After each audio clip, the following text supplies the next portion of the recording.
Gedung Putih menentang pengakuan atas negara Palestina setelah Irlandia, Norwegia, dan Spanyol mengumumkan akan menjalin hubungan.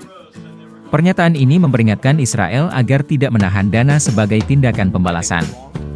Saya pikir hal ini salah secara strategis, karena menahan dana akan mengganggu stabilitas tepi barat, melemahkan upaya mencari keamanan dan kemakmuran bagi rakyat Palestina, yang merupakan kepentingan Israel, kata penasihat keamanan nasional Jack Sullivan kepada wartawan.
Download Tribun X sekarang, menghadirkan lokal menjadi Indonesia.